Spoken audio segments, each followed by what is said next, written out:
Assalamualaikum warahmatullahi wabarakatuh. Selamat pagi. Ketemu lagi sama Miss Riri. Apa kabarnya, Nak? Alhamdulillah baik semua ya. Hari ini ada yang absen atau ada yang sakit? Semoga kita doakan ya, semoga teman kita yang sedang sakit cepat sembuh, sehat, dan kembali lagi mengikuti PJJ bareng-bareng ya, gitu. Walaupun mengerjakannya di rumah masing-masing, oke?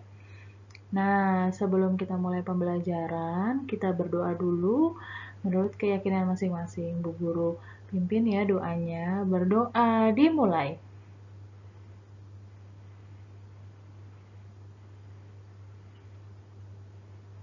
Selesai. Oke. Ada yang tahu nggak kita masuk ke subtema berapa sekarang? Iya, kita masuk subtema 3 ya. Nah, nih kita lihat ya. Tema 6, merawat hewan dan tumbuhan. Subtema 3, merawat tumbuhan di sekitarku. Pembelajaran 1 dan 2. Jadi subtema 1 dan 2 kemarin sudah belajar tentang hewan. Nah, sekarang kita belajar tentang tumbuhan di sekitarku ya. Nah, tumbuhan di sekitarku tuh maksudnya gimana Bu Guru? Ya tumbuhan atau tanaman yang ada di sekitar kamu. Contohnya mungkin ayah atau ibu punya tanaman yang banyak. Nah, kamu bantuin merawatnya enggak? Gimana sih merawat tanaman? Yang paling simpel apa nak? Menyiramnya dengan air setiap hari ya, pagi dan sore hari. Lalu apa? Memberi pupuk, benar. Terus apa lagi? Nah, menaruhnya di yang terkena sinar matahari ya, biar tanamannya sehat, subur gitu. Dan kalau ada bunganya, jadi bunganya tumbuh dengan cantik. Kan pasti ngeliatnya seneng ya kalau punya tanaman. Wah, berbunga nih Bu, tanaman mawarnya gitu. Atau melatinya nih. Atau misalnya sukanya anggrek. Wah, lebih cantik lagi tuh ya kalau sudah berbunga, pasti kan seneng ya ngelihatnya karena kita sudah rawat dengan baik. Oke, kita masuk ke pembelajaran ya. Oke, kita masuk ke pembelajaran 1 ya. Nah, kita lihat nih, ada gambar sedang apa ya. Nah, dari gambar ini kita bisa lihat ada yang sedang menyiram tanaman, ada yang sedang merawat tanaman juga. Ya, jadi Lani dan ibunya sedang merawat tanaman yang ada di belakang rumahnya. Gitu ya. Jadi subtema ini kita belajar tentang merawat tumbuhan di sekitar kita. Siapa di sini yang punya koleksi tanaman banyak? Ya, nah karena lahannya sempit mungkin aku punya Bu Guru tapi aku ditaruh di pot, nggak apa-apa. Atau aku punya Bu Guru tapi yang ngurusin mama aku, ya nggak apa-apa gitu ya. Jadi kalau punya tanaman jangan lupa untuk disiram, diberikan pupuk, ditaruh di cukup kena sinar matahari gitu ya. Jadi tanamannya cepat tumbuh dan sehat. Oke? Nah, dari gambar tadi, Bu Guru punya pertanyaan nih. Kita baca dulu yuk perintahnya. Perhatikan gambar halaman rumah Lani. Apa yang kamu lihat? Apakah kamu menemukan bunga pada gambar tersebut? Ayo, tadi kita ingat-ingat gambar yang tadi di pekarangan rumah Lani. Coba di sini ada pertanyaannya. Nah, pertanyaannya, apakah kamu menemukan bunga pada gambar tersebut? Nah, aku menemukan banyak hal pada gambar. Aku menemukan, ada 5 nih. Kita jawab bareng-bareng ya. Yang pertama, bunga yang indah. Indah ya bunganya yang Lani punya di halaman rumahnya. Yang kedua, halaman yang bersih. Ya, itu penting nah. Yang ketiga, tanaman yang subur karena selalu dirawat, diberikan pupuk ya. Yang keempat, pohon yang rindang. Gitu. Yang terakhir, tanaman disiram secara teratur. Ya, jadi tanaman itu bagusnya disiram pagi hari dan sore hari. Tapi apabila sedang musim hujan, tanaman yang ada di luar rumah yang langsung terkena air hujan tidak perlu disiram lagi, nah, gitu. Tapi harus tetap kena sinar matahari ya. Gitu, walaupun tanamannya, Bu Guru tanamannya biasa di dalam rumah. Bisa memang tanamannya di dalam rumah, nah, tapi ketika pagi hari tanaman tersebut tetap membutuhkan sinar matahari ya. Jadi biar tetap subur tanamannya gitu. Jadi setiap pagi hari dikeluarin, taruh di kena sinar matahari, nanti kalau sudah siang atau sore boleh dimasukin lagi gitu ya. Oke, perintahnya ayo membaca. Baca teks berikut, tandailah kesalahan ejaan dan tanda baca pada teks berikut. Nah, kita baca dulu ya teksnya ya. Oke, Lani suka bercocok tanam. Lani menanam banyak tanaman di halaman rumahnya. Setiap hari, Lani menyiram tanaman-tanaman tersebut. Tanaman Lani tumbuh dengan subur. Di halaman sekolah Lani juga terdapat banyak tanaman. Ada berbagai jenis tanaman bunga. Ada berbagai jenis tanaman apotek hidup. Apotek hidup adalah tanaman yang dapat dimanfaatkan sebagai obat. Misalnya jahe, kencur, dan kunyit. Nah, dari teks ini menurut kamu sudah benar atau belum tulisannya? Banyak yang belum ya. Oke, kita bareng-bareng nih ya. Yang mana nih yang belum menurut kamu yang tidak sesuai dengan tanda baca yang benar? Gitu. Oke, kita lihat bareng-bareng ya. Kamu pasti udah tahu nih setelah kamu baca. Pintar nih, Bu Guru kasih lihat. Jadi di sini Lani di awal kalimat harus menggunakan huruf kapital.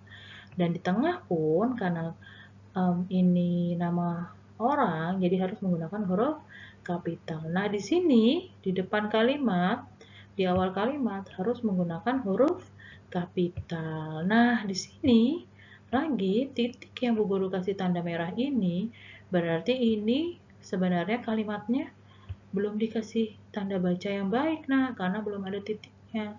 Jadi di sini dikasih titik sama Bu Guru ya.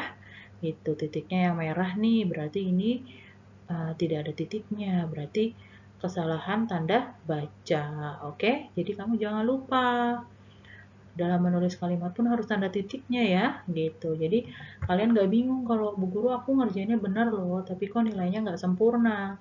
Karena mungkin tanda baca kamu tidak ada, harus ada titik kamu tidak pakai titik, gitu. Harusnya huruf kapital kamu tidak pakai huruf kapital, itu juga Bu Guru periksa loh. Oke?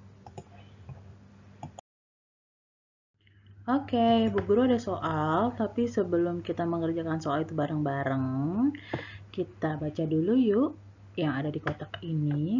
Timbangan jarum digunakan untuk mengukur berat benda yang ringan. Satuan berat yang digunakan dalam timbangan tersebut adalah ons. 1 kg sama dengan 10 ons. Contoh timbangannya seperti apa, Bu Guru? Nah, ini biasa juga kita sebut dengan timbangan kue ya.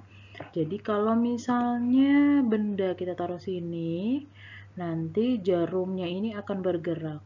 Nih, ini 1 kilo, 2 kilo, 3 kilo, 4 kilo, 5 kilo, 6 kilo. Karena timbangan ini bukan 10 ya, nah ini 1 kilo. Jadi timbangan ini itu pun sebenarnya tidak bisa banyak-banyak. Mungkin hanya 4-5 kilo aja benda yang bisa ditimbang di tempat seperti ini ya, gitu ya. Oke, kita lanjut ke soal ya. Kita baca dulu soalnya. Nomor 1. Cabai yang dipetik Lani seberat 5 ons. Cabai tersebut dimasukkan ke dalam 1 plastik. Ibu juga memetik cabai dan menimbang cabai seberat 5 ons. Berapa kilogram berat cabai sekarang? Nah, kita jawab ya. Diketahuinya dulu, cabai Lani 5 ons, ditambah lagi dengan cabai ibu ada 5 ons. Jadi yang ditanyakan berapa? Berapa berat cabai sekarang? Nah, jawab ya. 5 ons tambah 5 ons sama dengan 10 ons. Jadi beratnya itu 10 ons. Tapi yang ditanya di sini adalah berat cabai dengan satuan beratnya kilogram. Jadi diubah ya nah, 10 ons sama dengan 1 kilogram ya. Jadi berat cabai sekarang adalah 1 kilogram. Kan di sini dikasih tahu nih ya, sudah ada. 1 kilogram sama dengan 10 ons. Jadi 10 ons sama dengan 1 kilogram. Jadi berat cabainya ada 1 kilogram. Oke? Nomor 2 ya. Oke, kita lihat soalnya nih. Cabai yang dihasilkan di halaman rumah Lani seberat 5 kg. Cabai tersebut dimasukkan ke dalam kemasan plastik berat 5 ons. Ada berapa plastik yang dibutuhkan untuk membungkus cabai tersebut? Oke, sebelumnya kita ketahui dulu nih, cabai yang dihasilkan 5 kg. Berapa berat cabai dalam setiap plastik itu harusnya 5 ons. Jadi dibagi nih. Jadi jawabnya 5 kg sama dengan berapa ons nih? Gitu. 5 dikali 10 sama dengan 50 ons. Nah, sudah ketahuan nih 50 ons di sini. Nah, 50 ons ini harus dimasukkan ke plastik, tapi plastiknya itu harus ukurannya 5 ons gitu. Jadi, ada berapa plastik yang dibutuhkan? Bagaimana caranya? Nah, banyak plastik yang dibutuhkan untuk membungkus semua cabai adalah 50 ons dibagi 5 sama dengan 10 plastik. Jadi, plastik yang dibutuhkan untuk membungkus cabai adalah 10 plastik. Oke. Nomor 3 ya. Selain menanam cabai, Lani juga menanam beberapa jenis sayuran di pekarangannya. Ayo kita temukan berat sayuran tersebut dalam satuan kilogram. Jadi kita lihat dulu nih soalnya. Oh, soalnya dalam bentuk seperti ini, Nak. Ayo. Di sini 20 kg. Menjadi berapa kilogram ya? Jadi 20 ons menjadi berapa kilogram ya? 20 ons sama dengan berapa kilogram nih, Nak? 20 ons dibagi 10. Jadi 20 dibagi 10 sama dengan 22 kilogram ya. Gitu. Jadi hasilnya 20 dibagi 10 sama dengan 2 kilogram, Nak. Oke, ya. Selanjutnya di bawahnya nomor 2, 10 ons sama dengan berapa kilogram? Oke, 10 ons dibagi 10 sama dengan 1 kilogram ya, pintar. Selanjutnya, nih sama nih, 10 ons sama dengan berapa kilogram? Ayo, yang tadi sudah baca soal break sebelumnya pasti udah tahu nih jawabannya nih, pintar, gampang banget nih. Sama dengan, nah 10 dibagi 10, hasilnya 1 kilogram. Selanjutnya 30 ons sama dengan berapa kilogram? 30 ons dibagi 10. Dapatnya 3 kilogram. Yang keempat, 40 ons pepaya nih menjadi berapa kilogram ya? Gitu. 40 ons dibagi 10 sama dengan 4 kilogram. Nah, kita belajar dari ons ke kilogram dulu ya, atau dari kilogram ke ons. Nanti selanjutnya kita pelajarin lagi, oke? Nah, dari pembelajaran tadi kan kita belajar tentang merawat tanaman atau tumbuhan di rumah. Nah, dari merawat tumbuhan dan tanaman itu kita bisa membuat karya seni. Nah, karya seninya itu berupa dari lilin atau plastisin yang merupakan karya seni rupa 3 dimensi. Kita baca bareng-bareng nih. Ciri utama karya seni 3 dimensi adalah memiliki 3 unsur, yaitu panjang, lebar, dan tinggi. Karya seni 3 dimensi dapat dilihat dari berbagai sisi, yaitu depan, belakang, samping, bahkan dari atas. Pada karya seni 3 dimensi terdapat titik-titik garis, dan bidang atau bentuk. Jadi karya 3 dimensi itu kamu bisa lihat dari berbagai sisi ya nak. Gitu. Bentuknya terlihat karena 3 dimensi. Jadi terasa seperti nyata gitu. Bentuknya nyata ya, karya seninya nyata. Oke. Nah, karya seni ini bisa dibuat menggunakan plastisin atau lilin nak. Seperti apa sih bentuknya? Kita lihat ya contohnya nih. Yang pertama bunga. Ya, gitu. Cantik ya, Nak. Yang kedua, nah ini ada bunga juga. Gitu. Dari lilin. Nah, ini ada buah-buahan nih, Nak. Wah, Bu Guru terlihat seperti aslinya ya. Jadi kepengen ini makan buahnya ya. Bagus sekali bikinnya. Yang terakhir, nah ini bunga nih. Nah, ini termasuk karya 3 dimensi, nah. Kamu bisa lihat dari atas, dari samping. Kamu tahu lihat dari samping, oh itu bentuk bunga ya. Kamu bisa tahu seperti itu ya. Itu beda dengan karya dua dimensi. Contohnya kayak lukisan, foto. Kamu nggak bisa lihat dari belakang, nggak kelihatan kan? Karena lukisan itu hanya terlihat dari depan. Seperti itu ya. Oke, sekarang kita masuk ke pembelajaran 2. Wah, ayo bermain peran. Wah, kita bermain peran nih di pembelajaran kedua. Kita baca dulu ya. Lani dan teman-temannya bermain bersama ketika istirahat di sekolah. Nama permainan itu adalah kupu-kupu di taman bunga. Ayo bermain bersama seperti Lani dan teman-temannya. Nah, ini kita udah masuk pembelajaran 2 ya. Kita lihat nih, di pekarangan sekolahnya bagus sekali ya. Nah, mereka sedang bermain peran nih, namanya kupu-kupu di taman bunga. Oke, kita lanjut ya. Seperti apa sih percakapannya? Nanti kita baca bareng-bareng ya. Kita sekarang baca aturan mainnya.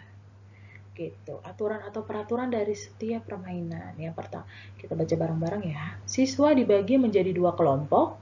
Kelompok 1 menjadi bunga, kelompok 2 menjadi kupu-kupu. Satu kelompok berpasangan dengan satu kupu-kupu. Kupu-kupu berdiri di belakang bunga. Satu orang siswa menjadi pemimpin permainan.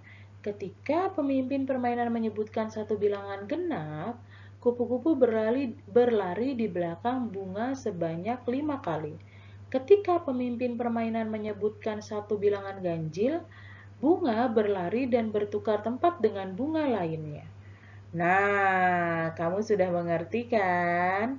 Gitu. Nah, kalau di rumah kan mungkin kamu bisa bermain ini bersama adik atau kakak ya. Kalau misalnya di sekolah sih kamu bisa bermain dengan teman-teman ya. Gitu. Jadi intinya setiap permainan itu pasti ada aturannya. Yang pertama tidak boleh curang. Yang kedua tidak boleh kasar dengan temannya. Seperti itu, harus jujur ya.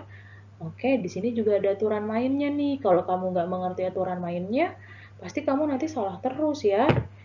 Tuh, jadi sebelum bermain kalian amati dulu, kalian cerna dulu peraturan dari permainan itu bagaimana, oke? Ini tadi kan bermain peran nih ketika istirahat. Nah, di jam istirahat itu pun ada peraturannya, Nak. Nah, ada yang mau tahu nggak peraturan ketika jam istirahat itu apa sih? Kan kita lagi istirahat, Bu Guru masih ada aturannya juga. Harus supaya kamu nanti tidak uh, melanggar aturan tersebut atau melakukan hal yang di luar dari peraturan sekolah ya. Nah, ayo tuliskan peraturan ketika jam istirahat di sekolah. Nih, ada berapa nih? 5 ya. Kita lihat. Nomor 1, dilarang keluar dari lingkungan sekolah. Ini yang pertama. Jadi kamu tidak boleh keluar dari lingkungan sekolah. Kalau memang misalnya kamu harus keluar dari lingkungan sekolah, kamu harus izin dengan bu guru dulu dan harus ditemani oleh satu temannya gitu. Dan kalau misalnya kamu masih di kelas rendah, itu biasanya tidak boleh. Harus didampingi dengan orang dewasa. Biasanya kalau emang kamu mau keluar sekolahnya mau ngapain nih gitu. Mungkin kalau kamu mau beli pulpen, alat-alat tulis di dalam sekolah ada. Di koperasi atau misalnya di kantin itu pasti ada yang jual ya. Jadi kalau di luar sekolah itu memang tidak boleh kamu keluar sekolah karena kamu ketika di sekolah itu tanggung jawab sekolah ya. Yang kedua, sisa bungkus makanan harap dibuang di tempat sampah. Nah, ini juga jangan lupa ya, jangan kamu habis makan sampahnya kamu simpan di mana aja yang kamu lihat nih, karena teman aku nggak ada yang lihat nih, bu guru nggak ada yang tahu, udah aku tinggalin aja di meja nih di deket kantin. Nggak boleh gitu ya, jadi harus terbiasa buang sampah dimanapun kamu berada. Dilarang makan di dalam kelas. Nah, ini juga salah satu peraturan yang bu guru bikin kalau nanti kita masuk ke dalam belajar di dalam kelas ya. Jadi tidak ada yang makan di dalam kelas. Kenapa bu guru? Nanti kalau kamu makan di dalam kelas, tumpah, berceceran. Nah, jadinya kan mejanya lengket, kotor ya, tidak boleh. Jadi makan itu ya kalau kamu beli di kantin, kamu duduk di kantin, makan di situ, habiskan, baru ke dalam kelas gitu ya. Yang keempat, mencuci tangan sebelum dan sesudah makan. Jadi ketika kamu keluar dari kelas, kamu mau beli makanan, kamu cuci tangan dulu nak. Gitu. Nah, kamu makan, nanti kalau sudah selesai, begitu kamu mau masuk kelas lagi, sudah pembelajaran dimulai selanjutnya, kamu cuci tangan lagi ya. Jadi jangan nanti pas lagi belajar tangan kamu bau saus atau misalnya tangan kamu bau apa gitu ya. Kan nggak enak ya lagi belajar masa tangannya bau kan gitu. Jadi harus cuci tangan juga ya. Yang keempat, berbicara sopan dan menjaga persahabatan dengan teman. Nah, ini salah satu yang penting juga nih. Jadi kalau kamu lagi main sama temannya, kamu main misalnya main kejar-kejaran, atau kamu main misalnya petak umpet, benteng, atau apa gitu. Jadi selama bermain itu, ya kamu kan namanya bermain. Jangan dianggap serius atau jangan dianggap kalau kamu kalah kamu marah, kamu tidak boleh. Dan kalau kamu kalah kamu berbicara yang kasar, tidak boleh. Nanti selanjutnya kamu nggak bakal diajak main lagi loh sama teman kamu gitu. Aku nggak mau main sama dia, abis dia ngomongnya kasar, abis dia kalau kalah marah gitu. Nggak boleh gitu ya. Jadi supaya kamu uh, mendapatkan teman yang lebih banyak, ya kamu ketika bermain ya harus lapang dada. Kalau memang kamu kalah, tidak apa-apa. Dalam permainan itu menang dan kalah itu suatu yang wajar, ya. Oke? Nah, kita belajar tentang kalimat atau huruf kapital lagi ya, dan tanda bacanya nih. Kita baca bareng-bareng dulu perintahnya. Tandailah setiap kata, kalimat, dan ejaan yang tidak tepat pada teks. Lani, Udin, dan Beni gemar berolahraga. Peraturan sekolah mewajibkan semua siswa menggunakan sepatu dan baju olahraga ketika pelajaran olahraga. Suatu hari, Beni lupa memakai sepatu olahraga. Ia jatuh terpleset ketika bermain bola. Beni sangat menyesal karena tidak mengikuti peraturan sekolah. Nah, di sini kalimat apa ya? Kata apa yang janggal ya, yang tidak benar ya? Kita lihat bareng-bareng ya. Yang pertama, huruf kapitalnya. Nah, di sini Bu Guru kasih tahu huruf kapital yang seharusnya menggunakan kalimat yang seharusnya menggunakan huruf kapital. Ada nama orang dan di awal kalimat. Ini kenapa Bu Guru? Kok di sini ada? Di sini ada karena di sini nanti ada tanda bacanya nih sebelum kata peraturan apa? Nah, di sini ada tanda titiknya, Nak. Di sini titik, di sini titik, di sini titik. Ya, jadi Beni sangat menyesal karena tidak mengikuti peraturan sekolah titik. Nah, di sini juga ia jatuh terpeleset ketika bermain bola. Titik. Nah, di sini Lani, Udin, dan Beni gemar berolahraga. Titik ya. Baru di sini huruf besar. Peraturan sekolah mewajibkan semua siswa menggunakan sepatu dan baju olahraga ketika pelajaran olahraga. Baru di sini titik. Gitu ya. Harusnya pun ini sebenarnya huruf besar, huruf kapital ini adanya di bawah sini. Tapi karena di sini memang tulisannya seperti ini, berarti di sini titik dan ini huruf kapital. Oke? Jangan lupa selalu ingat tanda baca dan huruf kapital ya. Oke, sudah di akhir pembelajaran. Sebelum kita tutup pembelajaran ini, Kita review dulu ya. Masih ingat nggak tadi belajar tentang apa aja? Yang pembelajaran satunya tadi tentang apa, Nak? Iya, merawat tanaman. Apa saja yang bisa kita lihat dari gambar yang tadi di pekarangan rumah Lani ya? Terus lanjut tentang apa? Hmm? Tadi menghitung dari ons ke kilogram, benar ya? Terus belajar lagi tentang huruf kapital dan tanda baca. Nah ya, jangan lupa yang pembelajaran 2 tadi tentang apa, Nak? Bermain peran ya. Gitu. Terus apa lagi? Tata tertib yang ada ketika jam istirahat. Terus tadi sebelumnya pembelajaran 1 ada yang ketinggalan apa? Tentang hasil karya 3 dimensi menggunakan plastisin ya. Nah, itu tadi yang sudah kita pelajari dari pembelajaran dari subtema 3 pembelajaran 1 dan 2. Oke, kalau kamu misalnya masih bingung atau mau belajar lagi, bisa kamu tonton lagi video ini ya. Oke. Nah, Bu Guru sudahi dulu ya. See you on the next video. Wassalamualaikum warahmatullahi wabarakatuh. See you later, kelas 2. Bye-bye.